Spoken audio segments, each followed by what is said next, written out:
Welcome to the Fennell Shooting Podcast.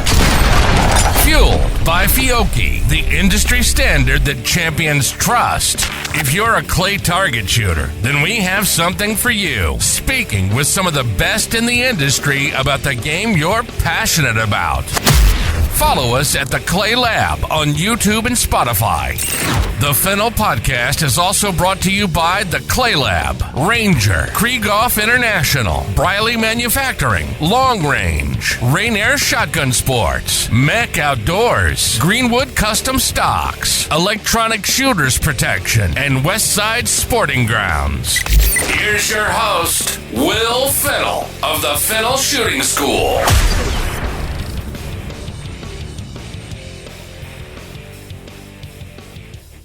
Okay, everybody, it's Will Fennell Podcast. I got my buddy Anthony Matarese back for another episode. Anthony's got some big news. Some of you may have heard, some may have not, but switching guns, not companies, just guns, still with Beretta.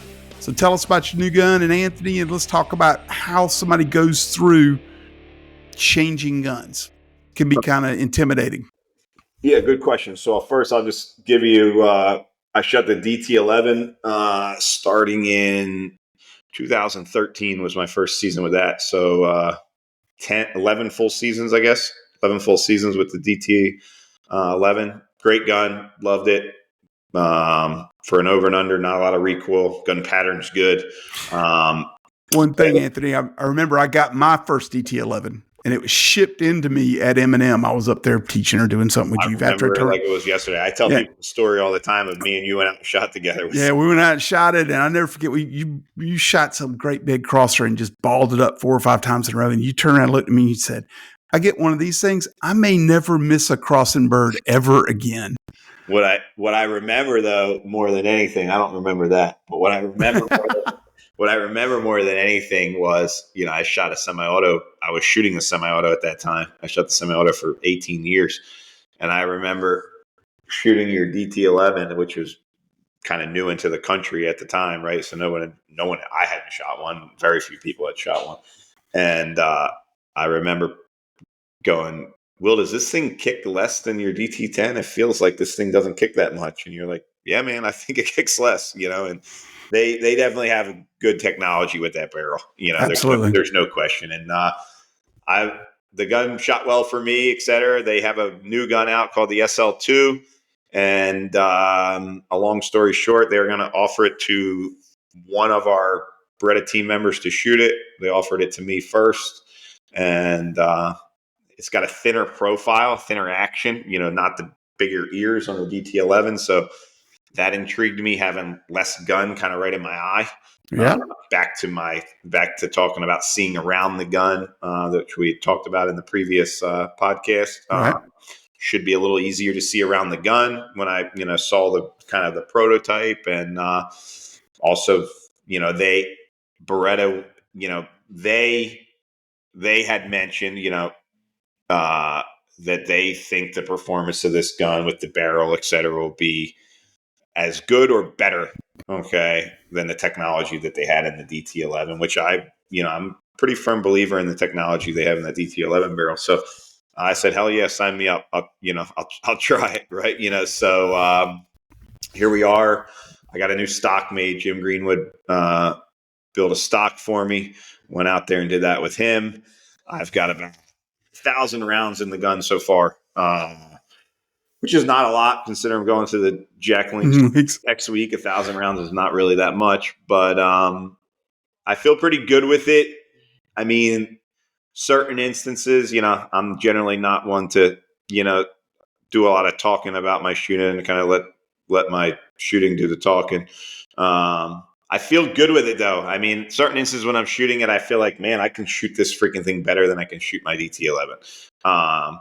Couple shots here and there, I'll miss something and, question myself a little bit. But to me, that's really just confidence that I've got 1,000 shots in the gun versus shooting 20,000 shots a year for 11 years with the other gun, right? Yeah, So it's actually an interesting conversation related to confidence, and you have to build confidence in your equipment. And one risk of changing equipment all the time is people don't get enough feel with their equipment, so it has to be done correctly. I mean, if you just change equipment to change equipment, then, so I've essentially shot 3 guns in 30 years, the Beretta semi-autos, then the DT11, now the SL2. So I'm kind of a firm believer in use what works, stick with it for you.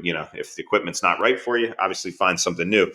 But, this is kind of a changing guns related, but also big picture related with confidence and technique, et cetera. But so I was shooting a dropper yesterday, actually, and I'm a really good dropping target shooter in general. I would say it's one of my stronger shots.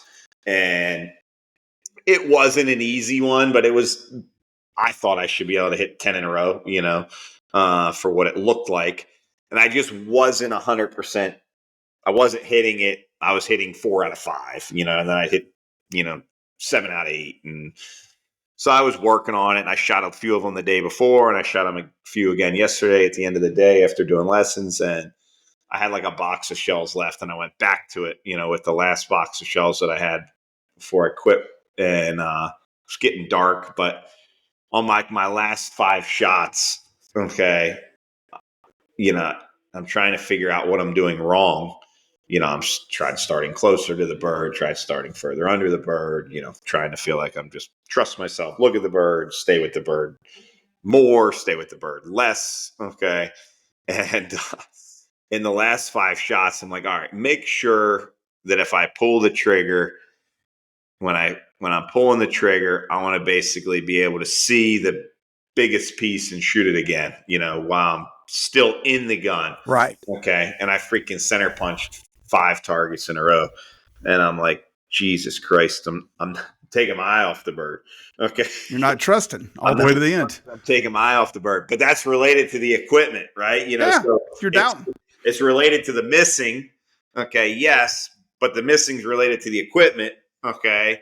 So literally, like when that happened, I was like relieved, right? Because that means nothing's wrong. You're just down. I think the big lesson there for everyone is I shot 90 targets on that bird before, working on trying to look at the bird, and I couldn't keep my eye on the target through the shot because of the little bit of fear or the doubt or the uncertainty which came from missing in the new equipment, so that's what new stuff does to you, right? Now, absolutely. a lot of people don't realize that because it took me, 100 shots on a 35-yard dropper, sliding dropper to realize that that's what's going on. So how's somebody else going to figure that out, in 10 shots? And the answer is the assumption I always have to make regarding keeping my eye on the clay or finishing the shot is I have to assume that it's going wrong. Okay. Because it's not obvious, right? To me. I mean, the only thing I do with that to try to tell, and it's hard, but to try to tell if that's the problem is just honestly, did I see it super clear when the gun went off? Right. And that drill of, and I used that same drill of shooting the biggest ship on a stalling crow the other day that I was having trouble with. And for the same reason, it was a way of keeping my eyes out there all the way to the end. Gotcha. So I was just sitting here giggling. You're telling me the story because I was doing the same thing on a target going the other direction. Yeah, I mean, it's the part of the game which it's a mental miss, but it's a visual miss, right? So they're directly correlated, et cetera, together. So sure, I thought the story was important for equipment and confidence because it's they go hand in hand there. But the gun feels good. The advice I give people if you're changing equipment, change for a good reason. Change because you're getting better equipment than what you have. Okay, if you have a Parazzi and you buy a Krieghoff, or you have a Krieghoff and you buy a Parazzi and they were stocked well, et cetera, or you have a DT11 and you buy it, you're kind of trading across in some capacity. Sure. I'm not a salesman. Okay. I'm a firm, believer in have a good quality product and use it. I'm not going to tell somebody that their other brand at a top of the line is not a good gun. Okay. If they shoot it well, et cetera, there's something for everybody. There's advantages and disadvantages in every brand. so don't people change guns to change guns. I'm a shooting coach. I'm a professional shooting coach, and a range owner. I'm not a gun salesman. Okay. So I'm not going to tell you that you have to buy this or have to buy that, because I would be lying to you. Okay. Sure. There's world championships and national championships won with all three of those with good brands, that are fit well, and the people learn the gun, et cetera. So, as a advice to the people listening, you change guns when you're getting something better. You change guns when you're getting something you think is better for you, right? Say, for example, the DT11 has a detachable trigger. The SL2 that I have has a detachable trigger. If that's important to you, okay, because there's no one to work on your equipment near you or something, then that might be a good decision for you to have a gun like that. Other companies, so change when you think it's a necessity for you and your equipment is going to be better. Make sure the gun fits the best as possible. Okay. Whether that's with a custom stock or with somebody making those adjustments for you. Yeah, I mean, that's one thing I think people make a mistake is they've been shooting a brand X, they buy a brand Y, and then they try to make the new gun dimensions exactly the same as the last one. Well, guns handle different. How they handle affects your fit. So just make the new one fit and quit worrying about the old one.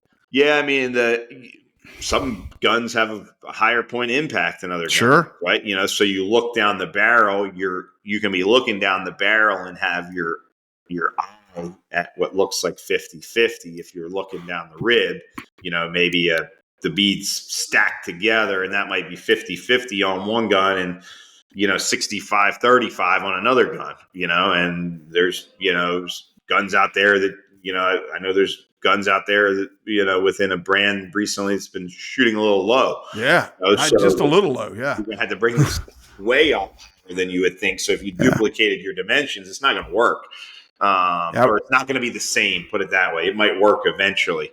I went through that with Dan. Not a gun that we've mentioned here. We don't need to talk about the brand, but he was trying to shoot a brand gun a few years back, and he was struggling. He came out for a clinic to do a clinic with me. And before we started, he said, "You got to look over my shoulder while I shoot this thing." And he was consistently a pattern under the bird. A full pattern. So I went to the pattern plate and I proved it to him. And, that's probably the hardest thing to try to overcome is a gun that shoots low. Yeah, I agree. Almost impossible to fix that. We couldn't put enough moleskin on it to get the pattern above the rib. So yeah. At that point, you start detaching where your hands and your eyes are from where the patterns are going. But just like you said, that had totally 3 months of piddling with that on his own. That had totally eroded his confidence. Right. I mean, totally. Right. Then at that point, you doubt everything. Yeah, your brain doesn't believe anything. Yeah. Well, cool, man. That's going to be an interesting journey. I look forward to seeing that gun. I saw Jim sent me pictures of it. It looked good. Yeah, I'm excited. It's my life is busy and I'm on the range way too much. Teaching know the feeling all day, every day, but it gives me motivation too. So that's one of the reasons why I signed up for the task is because, at the end of the day, if I've been out there for 8 hours all day and done that all week, with the new gun, I'll be more motivated to grab it and go out there and shoot. So yeah, get you fired up a little bit. Yeah. Keep things interesting. Give me a challenge. Just what I need. All right. Well, appreciate you sharing that journey with us. I tell you, Anthony, this was pretty easy for you and I to do. Let's plan on doing this a little more often. Yeah, absolutely. Sounds good. All right, buddy. I'll see you next week in Florida. Take care. Take care, everybody.